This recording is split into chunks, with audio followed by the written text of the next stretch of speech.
Thin After Dark. The episode they're calling Too Hot for TV. The forbidden episode. The yet unrated episode. You've been good all day. You deserve to unwind. Maybe the kids are asleep, or maybe you don't have kids. Maybe you're with that special someone or all alone. So turn down the lights, light some candles, put some Barry White on the hi-fi. Put on a pair of gross, stretchy flannel pajamas you would not wear in public. 'Cause we're going where no weight loss podcast has gone before. We only look thin after dark. Dark, dark, dark, dark. So, are you thinking what I'm thinking? I don't know. I think I'm thinking what you're thinking, 'cause the blinds are drawn, the lights are down low. Nobody can see. It's late at night. Nobody can see. We've had a long, hard day. So how about we order some takeout? That's exactly what I was thinking. I totally want takeout. Yeah, takeout sounds That fantastic. sounds amazing. Then 30 minutes later, we can order some more takeout so that the drivers don't run into each other. That is a fantastic idea, because if we have them like spaced out, sort of like a landing pattern at LAX, like nobody has to know that we ordered takeout twice in one night. We could order takeout every 30 minutes. That would be amazing. If it wasn't 30 minutes or less, then do we get some sort of rebate for not eating in 30 minutes or less? Or anyway, we're still wordsmithing this, but we're here to talk to you about what happens after dark. Yes, late night eating and not doing it. Well, and look, we're grown-ups. We've been married for 20 years. We're grown-ups. I can't stop doing it. I know. We just want to talk yeah. like Barry White. Ain't none of your concern. Ain't none of your concern.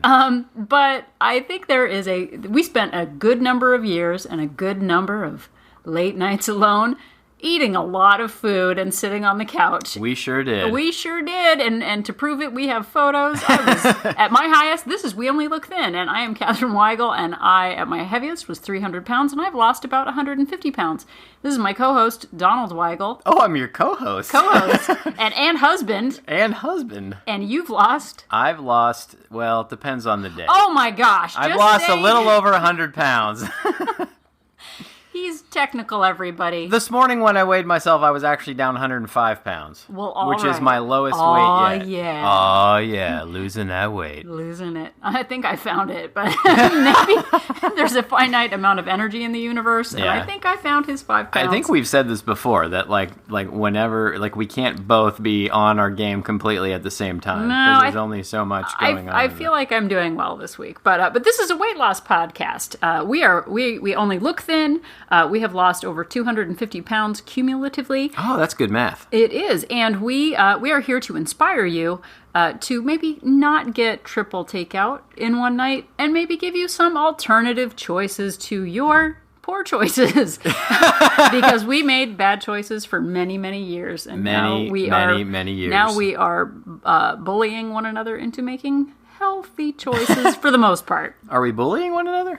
I don't know, sometimes. The other day I was like, hey, do you want to get ice cream at that one place? Oh, yeah. And you were I like, was like, no, we're not going to do that. No, have you seen yourself? I didn't say that. No, we had, our power was out for 2 days. It was a nice, breezy 113 degrees, and the power went out in our neighborhood, and... yeah, it was out for 2 full days, and I went to 7-Eleven to get ice, and they didn't have any, and I thought we were about 5 minutes from The Walking Dead. Yeah, I just thought I was going to have to start fighting people for bags of ice, for frozen vegetables, so we could, cool our refrigerator. Turns out the grocery store down the street. It was only like a half block radius, basically, around our place. We were right in the center of it. But it was Thunderdome there for a minute. We got feral really quick. Really fast. The first Lord day, of the Flies. The first day, I was talking into a conch. The first day, I did a great job, and I was like, I'm on task. And then the second day, I was kind of losing it because we thought the power was going to be out for another couple of days. We had no power. We had to throw away most of our food. We ended up eating at restaurants and going to the movies. We did. Like they do in Walking Dead. Yes, just like The Walking Dead. Like The It's Walking that brutal out there, people. But it made us very conscious of how quickly we can slide into really bad behaviors. I should say me, because you were fine and you're at your lowest weight. So Hats off Thank to you. you. I'm going to go put on the Thank you. hat so I can No, go I hats off to you. I ate some food when we were out last But week. congratulations on Thank your you. new lowest weight loss. That is, or you. highest weight loss, lowest weight loss, lowest weight. But we are here to talk about the choices that we make when we are tired, when we've had a long day, when we have not had a long day and we still just want to sit on the couch and eat all the snacks because that is easy and not the best choice. And that got me up to 300 pounds because I did that quite often.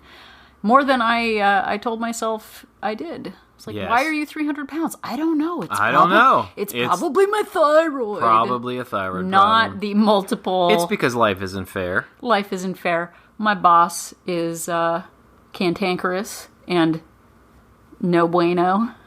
Your I was boss trying to was think- both of those things. Your current boss is very nice. No, my current boss is awesome. But we spent decades, literally decades, enabling one another's bad behaviors. And we did it together, enabling, and we also, when we were on our own, we also did it. So this doesn't matter if you live alone. Yes. Can you enable yourself? Because that's what we did. Yes. No, but like you would go out of town or something, and I'd be like, oh, now I can unwind in my gross flannel pajamas. Oh, yeah. Yeah, that's true. There were times I didn't. Well, anyway, we don't have to get into that. This is a podcast. This is what Yeah. we're getting into. No, but we spent 2 decades enabling negative behavior, and now we are promoting positive behavior in one another. So we're going to talk to you today about how you can enable positive behavior in yourself. Let's start giving the people some positive advice. Let's do it. You start. So, recently, somebody on our Facebook page posted that, I'm going to get the exact dessert wrong, but that there was some dessert that would call to them late at night that they just couldn't resist. And the answer is, don't have that dessert in your home. Yeah, one of the things that I took from Weight Watchers, one of the biggest things was do not bring the devil home with you. And the devil takes many forms. The devil for Donald takes the forms of Mayonnaise. mayonnaise. You know. I couldn't think of one food I liked when you said that all of a sudden. See, since we have been on this weight loss adventure journey, Yes. I used to, as many do, come home after work and Mad Men it and just have a little cocktail to unwind. And then when I decided that I would cut out alcohol, I turned to sweets and hummus and ate lots of food. And so I'm much more of a sweets kind of person. And any excuse I have to eat cookies and cakes and stuff like that, I have things that I enjoy eating that I feel dignified about having that are indulgent, and then I eat garbage food from my daughter's lunchbox remains.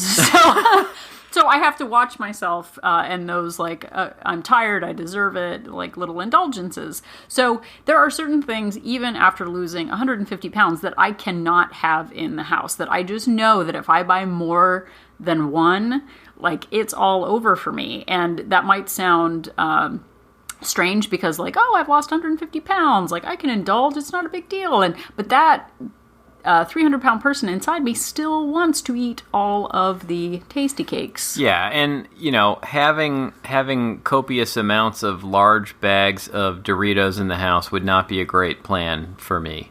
I would eat one late at night, and then before I knew it, I would be at the bottom of the bag. So not bringing those home or only having them around in very small containers, because there's just something psychological about having to open that next small bag that is enough of a barrier. Yeah, and there are definitely people out there who can control themselves. This is not the show for you, because there are things that I need to abstain from, and then there are things that I can moderate. I could work in a Twizzler factory and never be tempted at all. But then there are things now still that I have to be really honest with myself. And I mean, the other day I was at the store and I was like, oh, there's a fun shortbread cookie individual packets of Lorna Doones. Those would be great for our daughter. She loves Lorna Doone. Yeah, she talks loves about them. Lorna Doone all the time. She was Lorna Doone for Halloween. She named characters after Lorna Doone in her online writing thing. Yeah. And I still have to be super honest and be like, I am not in a position right now to bring those into the house. So being honest with yourself, which isn't to say you shouldn't still have things like that, but have them in public, have one in a crowd of people who are watching you. It's that temptation to eat in secret, which live broadcasted on Facebook. Yes. Oh, that's a great idea. Yeah, only eat snacks if you live broadcast it on Facebook. That's a new one. You're going to get a lot of posts there. But, I think the evening time is a great time to, either by yourself or with someone else, sit on the couch, watch TV, veg out. You've had a hard day. And it is a habit, and there are things that you can replace that habit with. And we in our online communities, we have people who are talking about not being able to control themselves and what do they do. And no one is getting pizza takeout at 8:00 in the morning. It's always like the morning you have more resolve. It's a fresh day. It's a clean slate. And by the time the day winds on and you've had stresses and you're tired, the choices that we make in the evening are not our I'm going to wake up at midnight and have some radishes. Nobody does that. That's not what you do at midnight. Oh man, I'm going to go cut up those radishes and eat them. Yeah, I think most people, it's a real, documented phenomenon that I have my strongest willpower early in the day, and then as the day goes on, it weakens and weakens and weakens, and before I know it at night, I've got hardly any left. And so I've designed my diet to eat as little as possible in the morning and then eat more and more as the day goes on, and always save calories. So another tip that I have is, know when your bedtime is. And I know they say don't eat before bed, but for me, I almost have to. I love eating before I go to sleep. Because I need, if I don't, then I run the risk of just letting myself get too hungry, and then I eat one thing, and before I know it, I'm eating lots of things that are unplanned and not part of my day, not part of the calories that I had allotted for myself. And so I always save calories for right before bed, and I always know my bedtime. I don't make a habit of staying up later than I say I'm going to, and I eat that last thing right before I get in bed, and that works very well for me. He doesn't eat it and then hop under the sheets. It's not and go, but it's knowing yourself and being a student of your habits. And last time I checked a calendar, there are 365 nights a year, and so to be surprised every night that you're I couldn't control myself. It's okay, it's coming. It's coming tonight, and then you know what? It's coming again tomorrow night. And I spent decades being a victim to, I don't know what to do. I can't control myself. I'm bored. I'm tired. I'm lonely. I'm overwhelmed. I deserve it. No one will know. Let's just indulge. And then it's such a habitual, comforting habit, except for the lack of comfort in my pants, which at one point, if you've been following from the beginning, got so tight I thought I was going to rip them at work. And so I had to grow up and stop being a victim of my own choices. And I still, I think I recover a lot faster now, whereas before, if I had an overindulgent evening, I would then have an overindulgent, October and November. And it would be oh no, one night. And then I'd be, I would avoid the scale for months and months. So I love Donald being aware of where he is and that he likes eating at night. And so he saves calories for the evening. Yeah, and it's mostly because if I eat the bulk of my calories earlier in the day, then I get hungry later and my willpower is low, and I then cave in to urges that I don't want to cave into. And I end up eating a lot of things that I don't want to eat. Well, I want to eat them, but I don't want to eat them in terms of my weight loss goals. So one of the things that really helped me, and I didn't do this until later in my weight loss, was pre-tracking my evening indulgence. So I count my calories on my Fitbit, and whether you count calories or whether you just do a meal plan where each day you kind of know what you're going to eat, if you set aside literally like, I am going to have this package of this, mini package of Oreos. I am going to have this pint of Halo Top. I'm going to have kettle corn, whatever it is, mentally setting it aside or physically putting it aside in the refrigerator with the day of, the date that you're going to have on it, and say to yourself, when this is gone, I am done eating. Like, there is no more food coming. There's no more, just one bite. And yeah, tell yourself the kitchen's closed. It's a mental barrier, but when you tell yourself these things, they become true, Well, and I think too, I learned a lot from online accountability groups where we would actually do, kitchen is closed check-ins. And I started recently doing intermittent fasting, there's just an app called Zero, Zero, and it tracks, when you start eating and when you stop eating. And intermittent fasting, I don't see it as a weight loss model, but it's just kind of I'm closing the kitchen, I'm opening the kitchen, and having that app to use to be accountable to has actually really helped me, because I am not making great choices after 8:30 at night. Like, nothing good happens. I just get snacky and just one more, like, what's the big deal? And it betrays me every time. And it still happens to me. On Sunday, I just ate whatever I wanted. The scale was not agreeable to that, and I had heartburn, and I had stomach ache, and I had high, my blood pressure was up, and so I paid the price for that. So the closing the kitchen has been really critical for me. It has been it just sort of takes the pressure off, because I can't literally lock the kitchen door. No vault is going to close, but mentally just telling myself you're done has really helped me. And, I have, Catherine was talking about pre-tracking. I've only recently, in the last few months, started doing that, and I think it's really helped me. I've mentioned on this podcast before, I work primarily on TV shows, and I had a long time where my schedule was fairly stable, and this job I just finished was not that at all, and I had a lot of very long days and very late nights, and it really helped me to say to myself, okay, this is what I'm going to eat today, and I would write it all down. I would record it in my Fitbit log on my phone ahead of time, and that was it. This is all I'm allowed to have, and I would tell myself that, this is it, and I made that true, and I made it real. And that sort of brings me to my next point, is that you have to plan.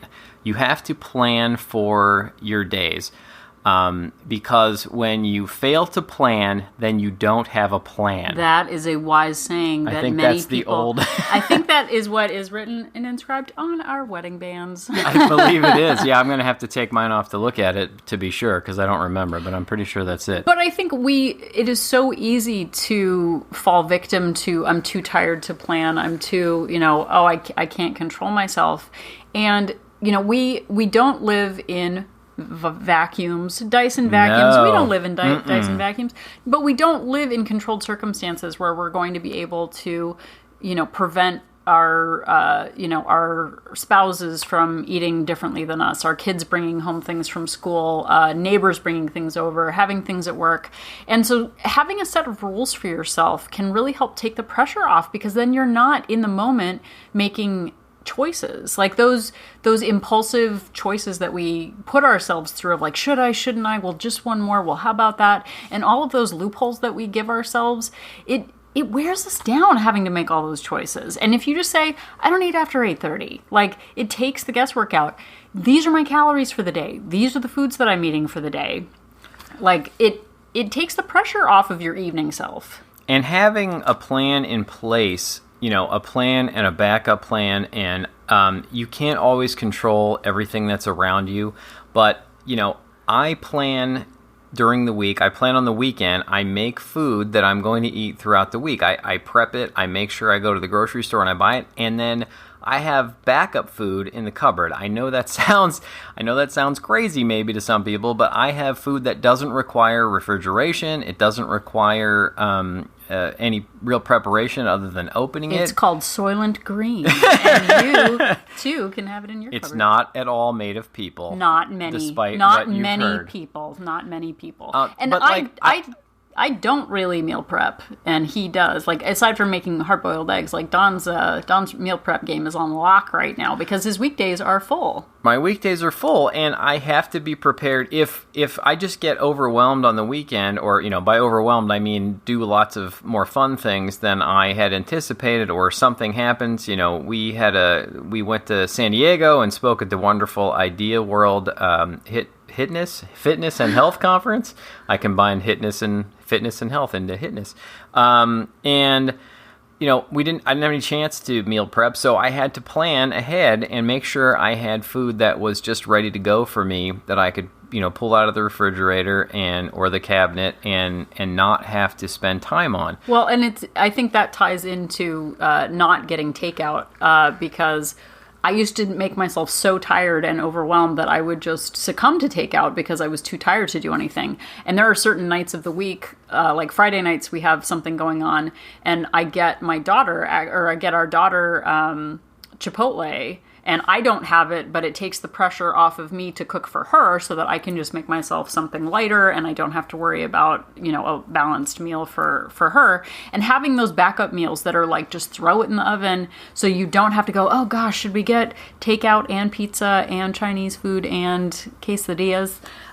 It is those game day choices that we make, or those evening choices where you're feeling tired and you're feeling emotional. Don't put yourself through that. Like, it has been so much better to have backup, easy meals to make, heat and serve things that I don't have to put much effort into. I even make like a package of turkey burgers and then just keep them in the refrigerator.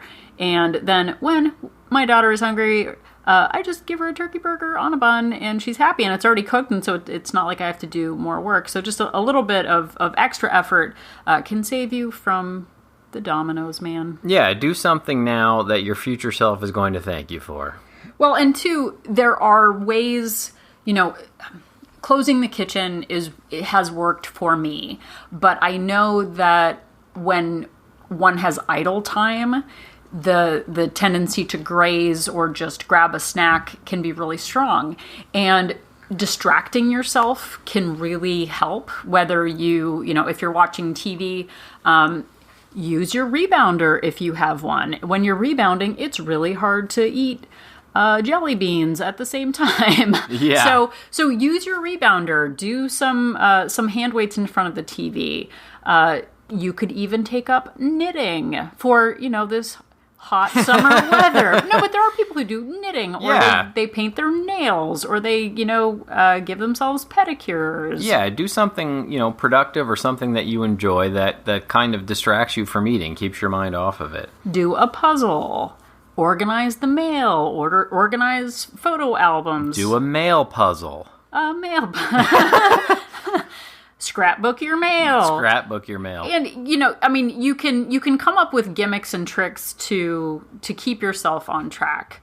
And there are times when I need kind of my little toolbox of, oh gosh, I'm really snacky. What should I do? Okay, I'm going to do my nails, because literally if I don't do my nails, I am going to eat everything.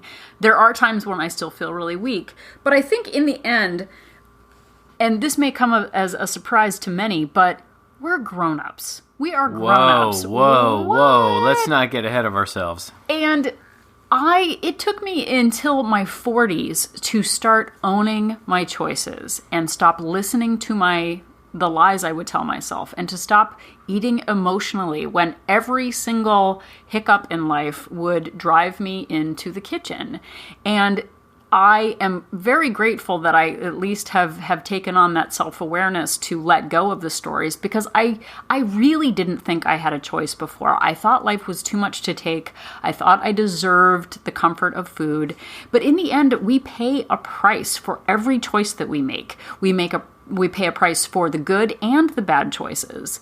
And sure, Donald pre-tracking his food or meal prepping for an hour on a Sunday takes up time, but it saves us so much time in the future for our future selves for making, last minute indulgent choices. Yeah, it's investing now so that it pays off later. And I'm always grateful on Thursday, Friday that I still have things to eat, because I'm usually at that point in the work week, I just couldn't even do it at that point. Well, and you've said too that at work, once you start, it's really hard to stop. Once you give in to the afternoon donut or the morning bagel, it's like the day's already over. Why not just keep going? So yeah, I have a real problem with that. And I think that that's actually one of my other tips is that, for me, I would find if I ended up having to stay up later than I want, having to be at work longer than I wanted, if I started to eat treats too soon, I couldn't stop. And so I forced myself to eat real food. And by real food, I mean, food I would eat during the daytime.